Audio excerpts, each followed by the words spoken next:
Hero zero में सिर्फ यही चीजें आती हैं। देखो यार, लोगों ने ना बहुत सारी चीजें बनाई हुई है कि हीरो जीरो ऐसे होती है, हीरो जीरो ऐसे होती है, हीरो जीरो ऐसे होती है। भाई सिंपल थिंग है, अगर कहीं आपको कोई कोर्स खरीदना पड़े ना हीरो जीरो के लिए, खरीदने की कोई भी जरूरत नहीं है, because this is the only thing जो आपको समझने की जरूरत है, डेल्टा थीटा गामा, जो कि मैंने आपको बहुत ही सिंपल वैल्यू में समझा दिया है। बोर्ड पे आपका सब कुछ लिखा हुआ है, नोट डाउन करिएगा शुरू से, आपको अच्छे से समझ आएगा।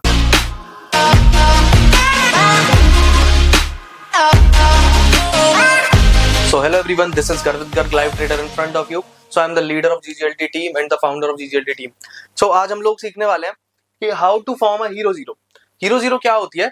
किसी भी आप कोई भी आपका ऑप्शन है, उसको आप कम प्राइस पे खरीदते हैं, 5-10 रुपए पे खरीदते हैं, 20 रुपए पे खरीदते हैं, 100-150 में बेचते हैं, उसको आप हीरो जीरो कहते हैं। ठीक है, तो हम लोग उसी चीज को समझने वाले हैं। थीटा डिके की वजह से आपका जो डेल्टा होता है वो कैसे मैनेज होता है, आपका गामा कैसे मैनेज होता है। आपके सामने यहाँ पे 3 चीजें आती हैं, वो तीनों चीजें मैं आप सभी को समझाना स्टार्ट करता हूँ। First thing is delta, second is theta and the third one is gamma. Okay, ये तीनों चीजें नोट कर लीजिएगा। सो हम पहली चीज पे फोकस करते हैं, what is delta. Delta is denoted as a money value. It is denoted as money value. Okay. And theta is denoted as time value. Okay. And the gamma is only denoted as the gamma blast. जो कि blast कराता है किसी भी option में, उसको हम gamma कहते हैं। This is the blasting thing.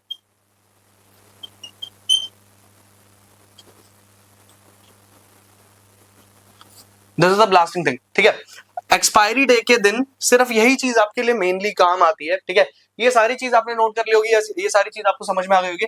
Delta is known as money value, theta is known as time value, gamma is only known as the blasting thing. Okay, मैं ये सारा यहाँ से इरेज कर देता हूँ। अब हम यहाँ पे बात करने वाले हैं आपका एक काम कैसे करता है। आपका काम कैसे करता है, जैसे आपकी एक्सपायरी है, पहले मैं एक्सपायरी आपको बता देता हूँ। पहले आपके मंडे के दिन कौन सी एक्सपायरी होती है? मंडे के दिन आपकी मिड कैप हो गई, आपकी बैंक एक्स हो गई। ओके, सेकंड ट्यूसडे के दिन आपकी फिन निफ्टी की एक्सपायरी हो गई। ठीक है, थर्ड वेडनेसडे आपकी एक्सपायरी जो हो गई वो आपकी बैंक निफ्टी की हो गई। ओके, फोर्थ थर्सडे को आपकी निफ्टी 50 की एक्सपायरी हो गई, Nifty 50। And the fifth day and the last trading day Friday को आपकी एक्सपायरी जो होती है वो आपकी सेंसेक्स की होती है। ठीक है, ये आपका बीएसई होता है, सेंसेक्स आपका बीएसई में आता है, ये आपका एनएससी में आता है, ये भी आपका एनएससी में आता है, फिन निफ्टी भी आपका एनएससी में आता है। And the mid cap also come in NSC and the bank x come in BSE. Okay, BSE NSC BSE. Okay, समझ में आ गया सभी को? ये आपकी एक्सपायरीज इन दिनों पे होती है। ठीक है, अब हम यहाँ पे समझने वाले हैं हमें कैसे ट्रेड करना है जिससे कि हम एक प्रॉफिटेबल ट्रेडर बन जाए। हम एक प्रॉफिटेबल ट्रेडर कैसे बन जाए, हम कैसे ट्रेड करें जो कि हम 5 का प्रीमियम 50 रुपए पे हम सेल करें। सो देखिएगा, आपके 12 बज चुके हैं, 12 बजने के बाद इट्स 12 PM अराउंड, अजम्पशन हम ले रहे हैं 12 PM है। ठीक है, सपोर्ट है, रेजिस्टेंस है, market is moving in between it.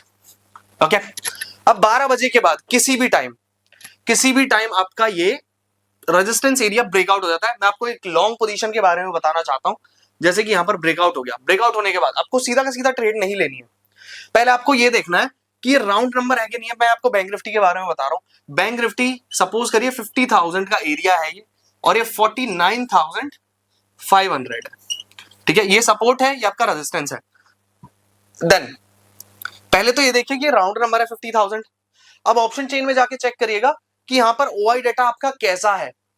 OI data यहां पर most of the OI data is sitting here और नॉट। कॉल राइटिंग यहां पर है कि नहीं है 50,000 पर? अगर यहां पर कॉल राइटिंग 1 करोड़ कॉन्ट्रैक्ट से ऊपर है,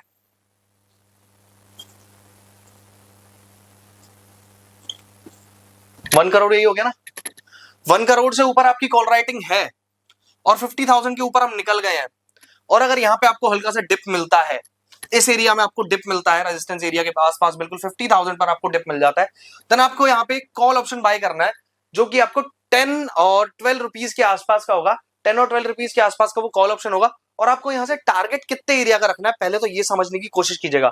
टारगेट कितना बड़ा हम रख सकते हैं, जितनी बड़ी ये रेंज थी उतना बड़ा आप टारगेट रखने वाले हैं, ठीक है। यहाँ पे कितनी बड़ी रेंज थी, 500 पॉइंट की रेंज थी, तो हम यहाँ पे 500 पॉइंट्स का हम यहाँ पे टारगेट रखने वाले हैं। आपका इतना बड़ा ये टारगेट हो गया। स्टॉप लॉस आपको कितना सा रखना है, बस मैंने आपको पिछली वीडियो में भी बताया था, अगर हमारा रेजिस्टेंस एरिया कोई ब्रेकआउट होता है तो आपका वो रेजिस्टेंस एरिया आपका सपोर्ट एरिया बन जाता है, तो आप सपोर्ट एरिया के नीचे अपना यहाँ पर स्टॉप लॉस आप रख देंगे। यहाँ पर आपका स्टॉप लॉस हो गया, आपका प्रॉफिट बुकिंग यहाँ पे एरिया हो गया। आप 10 और 12 रुपए पे आपने जो कॉल ऑप्शन खरीदा होगा उसका जो प्रीमियम होगा वो वहां पर ब्लास्ट होकर आपका 150 और 120 के आसपास अराउंड पहुंच जाएगा, ठीक है। ये तो आपकी होगी लॉन्ग पोजीशन की बात।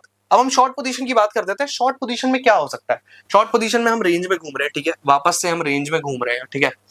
रेंज में घूमते घूमते हमारा ब्रेकडाउन हो जाता है। राउंड नंबर पर ध्यान रखना है हमेशा, एक्सपायरी वाले दिन round number, it is also round number 49,500। ये आपका ब्रेकडाउन हो गया गलती से, 1 करोड़ से ऊपर का ओआई डेटा था आपका,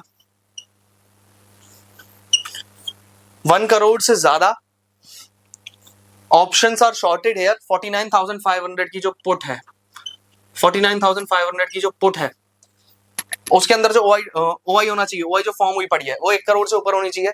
जैसे ये फॉर्म हुई, 1 करोड़ फॉर्म हुई, 1 करोड़ से ऊपर कितना भी हो और 49,500 ब्रेकडाउन हो जाए, और ब्रेकडाउन होके ये थोड़ा सा टिक जाए, 5 मिनट रुक जाए, 5 मिनट रुक के ये वापस से रिट्रेस करे। मैंने आपको बताया था पिछली वीडियो में भी कि सपोर्ट एरिया है, सपोर्ट एरिया के नीचे अगर हम निकलते हैं तो वो आपका रेजिस्टेंस एरिया की तरह काम करता है, वो आपका सप्लाई एरिया काम करता है, ठीक है। ये आपका सप्लाई एरिया वापस से बन गया। जैसे ही वापस से हम नीचे गिरना स्टार्ट करें, जो यहाँ पे ये लो लगा था ये वाला, इसके नीचे हम जैसे ही निकले, सो आप कोई भी पुट ऑप्शन बाय कर सकते हैं।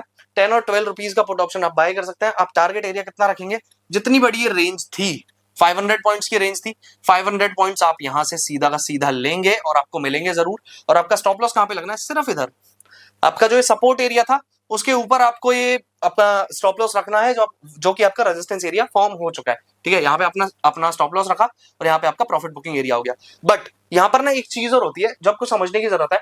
अगर यहाँ पर आपको तेजी से मोमेंटम नहीं मिल रहा है, अगर आपको तेजी से मोमेंटम नहीं मिल रहा है तो आपको ये हीरो जीरो जल्दी से एग्जिट कर देनी है, ठीक है। तेजी से मोमेंटम चाहिए आपको। ये जो ये इसने रिट्रेस किया, लॉन्ग पोजीशन में बता रहा हूं मैं आपको, अगर इसने रिट्रेस किया, रिट्रेस करने के बाद अगर बहुत जोर से नहीं भागा है ना, अगर ये नहीं भागा है बहुत जोर से, तो आपका जितना प्रॉफिट है आप उसको लेके बाहर हो जाइए, दोबारा हीरो जीरो बन जाएगी, ठीक है। अगर ये बहुत जोर से भाग गया तो आपका वो प्रीमियम है ना 10-12 रुपए से वो सीधा 150-200 पहुंच जाएगा, आपको पता भी नहीं चलेगा, ठीक है। और यही सिनेरियो आपका पुट साइड होता है। जैसे ये ब्रेकडाउन हुआ, ये रिट्रेसमेंट करके लो ब्रेकडाउन करके तेजी से नीचे ना आए तो आपको पोजीशन एग्जिट करनी पड़ जाएगी, बिकॉज वहां पर आपको लॉस भी हो सकता है, क्योंकि ऐसे भी हो सकता है कि ये फेक ब्रेकडाउन हो। तो आपको अगर फेक ब्रेकडाउन आपको चेक करना है कि फेक ब्रेकडाउन नहीं है, फिर फेक ब्रेकआउट नहीं है, तो ये तेजी से नीचे आना चाहिए, धीरे धीरे नहीं आना चाहिए, because selling always comes fast. आपकी बाइंग जो होती है, बाइंग ऑलवेज कम्स स्लो, ठीक है। अगर यहाँ पे सेलिंग स्लो है, अगर आपकी सेलिंग भी स्लो है तो उसका मतलब यह है कि बाइंग आ सकती है आपकी। अगर यहाँ पर बाइंग बहुत ज्यादा तेज है तो इसका मतलब यह है कि ये बाइंग फेक हो सकती है, समझने की कोशिश कीजिएगा। बट एक्सपायरी वाले दिन आप अगर किसी ऑप्शन में घुसे हुए हैं, 50,000 ब्रेकआउट हुआ है, तो आपको है भाई यहाँ पर ना तेजी बहुत जोर से ही मिलनी चाहिए, क्योंकि 50,000 पर 1 crore contracts for short air, 1 crore contracts, मैं कॉन्ट्रैक्ट्स की बात कर रहा हूं, तो 1 करोड़ को आप अगर 15 से करोगे, एक कॉन्ट्रैक्ट में आपके 15 क्वांटिटीज होती है बैंक निफ्टी के अंदर, तो 1 करोड़ को 1 करोड़ इंटू 15 करोगे तो 15 करोड़ हो जाता है। 15 करोड़ कॉन्ट्रैक्ट शॉर्ट हो चुके हैं यहाँ पर। शॉर्ट का मतलब उन्होंने भाई 10-12 रुपए पे अपना ऑप्शन जो सेल किया हुआ है वो सेल किया हुआ है, 10 रुपए पे जैसे उन्होंने सेल किया हुआ है। अब भाई जैसे ही वो 20 रुपए पे पहुंचेगा, 30 रुपए पे पहुंचेगा, तो उनका भाई लॉस स्टार्ट हो जाएगा ना। तो अपनी पोजीशन वो स्क्वायर ऑफ करने के लिए उन्हें बाइंग करनी पड़ेगी, तो उन्हें कॉल ऑप्शंस बाय करने पड़ेंगे 50,000 के। और जैसे ही 50,000 के कॉल ऑप्शंस बाय होंगे, आपका जो ओआई डेटा है ना, जो ये आपके 1 करोड़ शेयर यहाँ पर शॉर्ट है 50,000 पर, वो पहली बात तो कम होने चाहिए।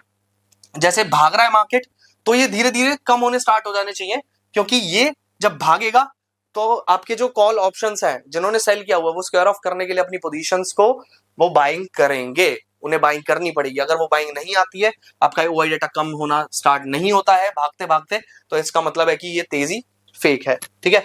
यही चीज आपकी शॉर्ट साइड में हो जाती है। अगर 49,500 ब्रेकडाउन हुआ है आपका, 49,000 अगर ब्रेकडाउन हुआ है, आपके कॉन्ट्रैक्ट्स हैं 1 करोड़ कॉन्ट्रैक्ट शॉर्ट है 49,500 की पुट पे। अगर इसको 15 से मल्टीप्लाई करोगे तो ये एक कॉन्ट्रैक्ट में 15 क्वांटिटी होती है, 15 करोड़ यहाँ पे हो जाता है। 15 करोड़ कॉन्ट्रैक्ट और यहाँ पर शॉर्ट है। अगर 49,500 से नीचे गिरना स्टार्ट होगा और 10-12 रुपए की आपकी वो पुट है, तो भाई वो पुट 50-60 रुपए तो आपकी वैसे ही होनी स्टार्ट हो जाएगी। तो भाई जिन्होंने भी शॉर्ट की होगी, जैसे मैंने ये 10 रुपए पे शॉर्ट किया हुआ है, 10 रुपए पे मैंने मार्कर बेचा हुआ है, मैंने कह रखा है कि भाई 2-3 रुपए रेट आएगा, 8 रुपए पे रेट आएगा, मेरा 2 रुपए का प्रॉफिट हो जाएगा।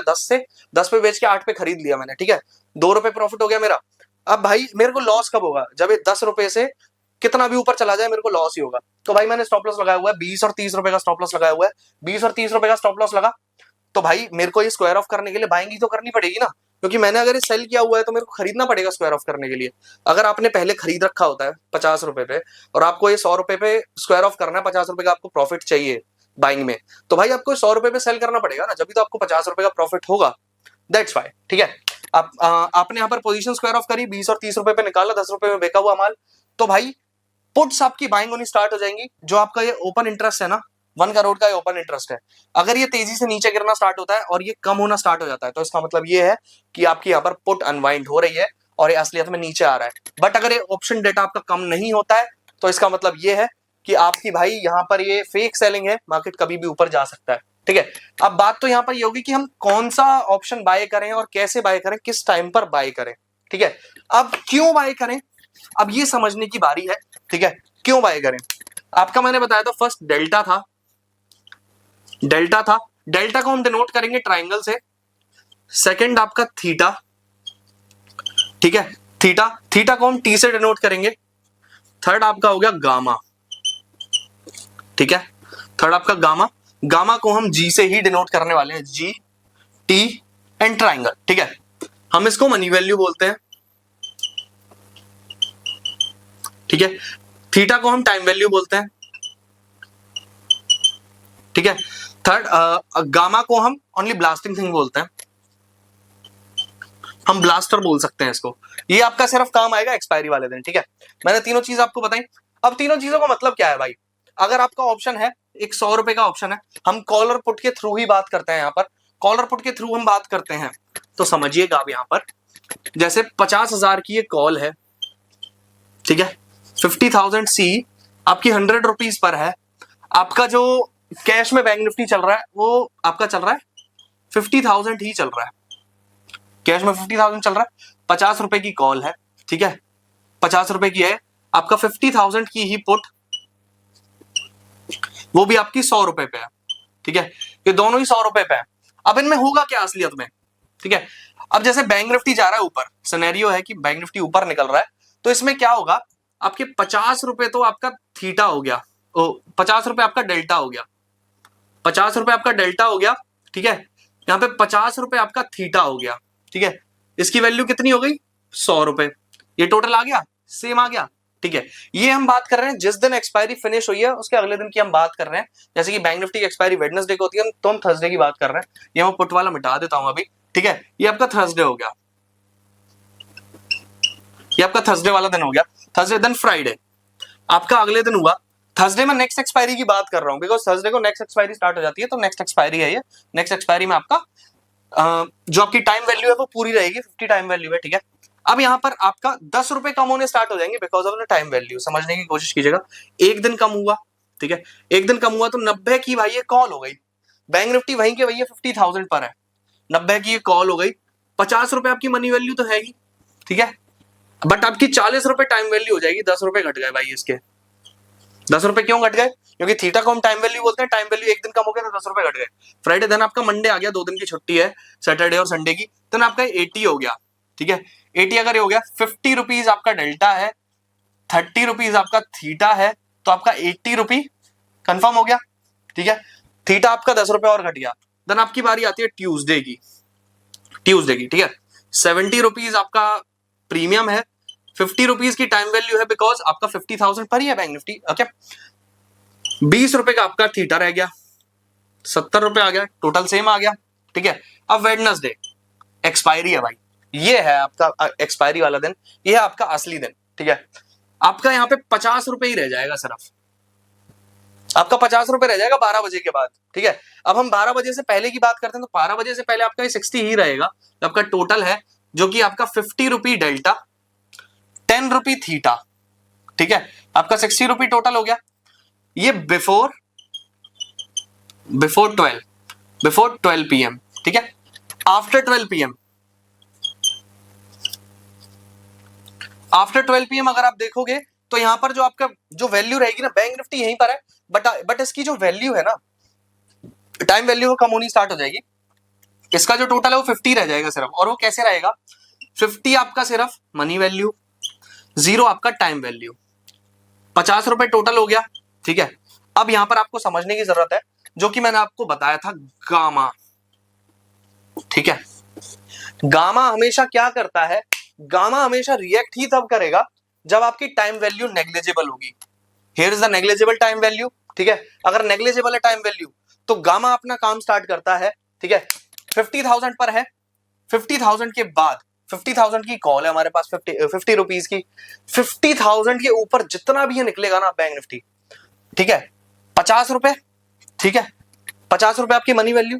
अब जितना भी ऊपर बैंक निफ्टी निकलेगा, जैसे कि 50,200 हो गया बैंक निफ्टी, बट एक ही स्पाइक में होना चाहिए, ठीक है, एक दो कैंडल में हो जाना चाहिए, तभी होगा ये काम, ठीक है। 12 बजे के बाद 50,200 हो गया, तो इसमें जो ये आपका ऑप्शन था 50,000 की जो है आपकी कॉल थी, इसमें क्या होने वाला है, आपका सीधा का सीधा जितने पॉइंट्स बैंक निफ्टी भागी है उतने पॉइंट्स इसमें ऐड हो जाएंगे आपके, +200। और ये क्यों ऐड होंगे, अब ये समझने की आपको जरूरत है। जो कि गामा है ना, ये गामा हमेशा मनी वैल्यू के साथ रिएक्ट करेगा, गामा हमेशा मनी वैल्यू के साथ रिएक्ट करेगा, डेल्टा के साथ रिएक्ट करेगा, उसमें ऐड हो जाता है पूरा का पूरा। और एक गामा जो है वो होता है कि जैसे 50,000 के बाद जितना भी ये भागा है ना बैंक निफ्टी, उसके ऊपर जितनी भी वैल्यूज ऐड हुई है उसको ये इसमें ऐड कर देगा मनी वैल्यू के अंदर। दैट्स वाई जो आपकी 50,000 की जो ये कॉल है, 50,000 की जो ये कॉल है आपकी 50 रुपीज से ये आपकी 250 हो जाएगी, ठीक है। इसमें 200 रुपए ऐड हो जाएंगे बिकॉज ऑफ गामा जी, ठीक है। 250 आपकी वैल्यू हो गई, 50 का 250 हो गया भाई, कितनी हो गई, 5 गुना वैल्यू हो गई ना, आपका मनी 5x तो हो गया यहाँ पर, और क्या चाहिए भाई, ये चीज हो गई। ये पूरे के पूरे रिएक्शंस है जो वो आपकी टाइम वैल्यू खत्म होने के बाद जब गामा स्टार्ट होता है, आपके जो क्वेश्चंस है ना कि मार्केट में भाई एक्सपायरी वाले दिन ही ऑप्शंस इतनी जोर से ऊपर नीचे क्यों होते हैं, this is the only reason, GAM में गामा, ओनली रीजन, ठीक है। आप यही चीज अगर उल्टी कर दोगे यहाँ पर, यही चीज यहाँ पर आप उल्टी कर दोगे, मैं यहाँ पर CE को P कर देता हूं पुट, ठीक है। 50,000 पर है, 50,000 कैश वैल्यू बैंक निफ्टी की, 50,000 की पुट है, ठीक है। आपका ये थर्सडे है, नया कॉन्ट्रैक्ट स्टार्ट हुआ है, ठीक है, नया कॉन्ट्रैक्ट अगर स्टार्ट हुआ है, आपकी मनी वैल्यू है 50 है, टाइम वैल्यू है 50 है, टोटल देखोगे 100 रुपीज। फ्राइडे वाले दिन 90 रुपीज आपकी टोटल वैल्यू आ रही है 50,000 की पुट की, बिकॉज 50,000 पर ही है आपका टाइम डिके तो होगा ही होगा, मनी वैल्यू वहीं की वहीं रहेगी बिकॉज 50,000 पर तो ये है, ठीक है। एक दिन कम हो गया, 40 रुपीज आपकी टाइम वैल्यू रहेगी, टोटल आपका आ गया 90, ठीक है। ये आपका मैच हो गया, ठीक है। मंडे वाले दिन, सैटरडे और संडे की छुट्टी होती है, तो इसका मतलब 80 रुपए यहां पर आ गया, टोटल 80 रुपए आ गया, 10 रुपए और मनी वैल्यू में से घट गए, ठीक है। 50 रुपए आपका डेल्टा हो गया, मनी वैल्यू है बिकॉज बैंक निफ्टी मूव नहीं हुआ है, कैश मूव नहीं हुआ है, 10 रुपए और घट गए आपके टाइम वैल्यू में से, 30 रह गया, टोटल आपका 80 आ गया, सेम आ गया, ठीक है। ट्यूसडे, ठीक है, अब आपके एक दिन है सिर्फ एक्सपायरी में, 70 रुपए का आपका प्रीमियम है, 10 रुपए और घट गए उसमें, क्यों घट गए, टाइम वैल्यू एक दिन और पास आ गया एक्सपायरी का, ठीक है। 50 रुपए आपकी मनी वैल्यू है बिकॉज बैंक निफ्टी मूव नहीं हुआ है, तो 50 रुपए ही रहेगी, वो मूव नहीं होगी। आपकी टाइम वैल्यू कम हो गई, 30 से 20 हो गई, ठीक है। इसका सम करेंगे आप, 70 रुपीज आएगा, ये सेम हो गया, ठीक है। ट्यूसडे, अब ये है एक्सपायरी वाले दिन, एक्सपायरी वाले दिन के बीच में, एक्सपायरी वाले दिन दो चीजें होती है, 12 बजे से पहले और 12 बजे के बाद, ठीक है। 12 बजे से पहले बिफोर 12 PM 60 रुपए का आपका प्रीमियम है, 10 रुपए इसमें कम हो गए, आपकी टाइम वैल्यू 10 रुपए है अभी इधर, ठीक है। मनी वैल्यू 50 की 50 है बिकॉज बैंक निफ्टी मूव नहीं हुआ है, 50 है, टाइम वैल्यू आपकी 10 रुपए है। टाइम वैल्यू 10 रुपए क्यों है, 12 बजे के बाद जो भी है ना, 12 बजे के बाद एक्सपायरी बिल्कुल पास हो जाती है, क्योंकि 3.5 घंटे रह जाते हैं सिर्फ कॉन्ट्रैक्ट को एक्सपायर होने में, तो वहां पर टाइम डिके बहुत जोर से होने लगता है, ठीक है। थीटा डिके हो गया, थीटा डिके से भाई अभी यहाँ पर कोई फर्क नहीं पड़ा, ज्यादा फर्क नहीं पड़ा है, 10 रुपए अभी टाइम वैल्यू है 12 बजे से पहले पहले, 60 रुपए हो गया, 50 + 10 60 सेम हो गया। आफ्टर 12 PM 12 बजे के बाद आप एक साथ देखोगे अगर अगर कोई भी इंडेक्स मूव नहीं हुआ है ना, अगर बैंक निफ्टी की हम बात करें, अगर वो मूव नहीं हुआ है बैंक निफ्टी, तो आप देखेंगे कि उसकी वैल्यू ना अपने आप कम हो जाती है, ठीक है। और वो किस लिए कम होती है? Because of the time value. 3.5 घंटे रह गए यार सर, आपको क्या रहेगी, ठीक है।